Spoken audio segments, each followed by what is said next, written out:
प्रधानमंत्री नरेंद्र मोदी ने किसानों के सशक्तिकरण और कृषि से जुड़े 2 ऐतिहासिक बिलों के पारित होने पर खुशी जताई है। बीजेपी अध्यक्ष जेपी नड्डा ने भी इन विधेयकों के संसद में पास होने पर प्रधानमंत्री नरेंद्र मोदी का आभार जताया है और देश के सभी किसानों को शुभकामनाएं दी हैं। मोदी ने ट्वीट कर कहा कि भारत के कृषि इतिहास में आज एक बड़ा दिन है। संसद में अहम विधेयकों के पारित होने पर मैं अपने परिश्रमी अन्नदाताओं को बधाई देता हूं। ये न केवल कृषि क्षेत्र में आमूल-चूल परिवर्तन लाएगा, बल्कि इससे करोड़ों किसान सशक्त होंगे। दशकों तक हमारे किसान भाई बहन कई प्रकार के बंधनों में जकड़े हुए थे और उन्हें बिचौलियों का सामना करना पड़ता था। संसद में पारित विधेयकों से अन्नदाताओं को इन सब से आजादी मिली है। इससे किसानों की आय दोगुनी करने के प्रयासों को बल मिलेगा और उनकी समृद्धि सुनिश्चित होगी।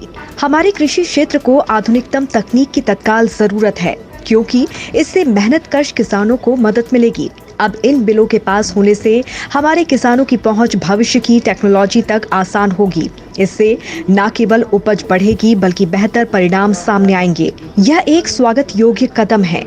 मैं पहले भी कह चुका हूं और एक बार फिर कहता हूं, एमएसपी की व्यवस्था जारी रहेगी, सरकारी खरीद जारी रहेगी।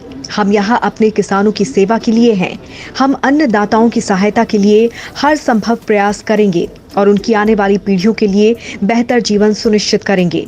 बीजेपी अध्यक्ष जेपी नड्डा ने कहा कि ये विधेयक सही मायनों में किसानों को अपनी फसल के भंडारण और बिक्री की आजादी देंगे और बिचौलियों के चंगुल से उन्हें मुक्त करेंगे। मैं किसानों को बधाई देता हूँ और मोदी जी को धन्यवाद देता हूं, जिन्होंने ये प्रगतिशील विधेयक के माध्यम से किसानों को आगे बढ़ाने में और उसके उत्पाद का उसको सही दाम मिले, अच्छा दाम मिले, इसकी व्यवस्था की है।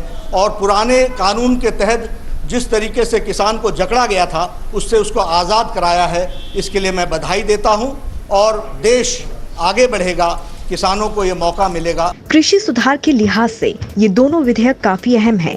कृषि मंत्री ने भी कहा कि इससे अब किसान मंडियों की जगह अपनी मर्जी का मालिक हो गया है। ये विधेयक किसानों को सशक्त बनाएगा और अब उनके पास मंडियों के अलावा भी विकल्प होगा और बिचौलिए भी भूमिका से बाहर होंगे।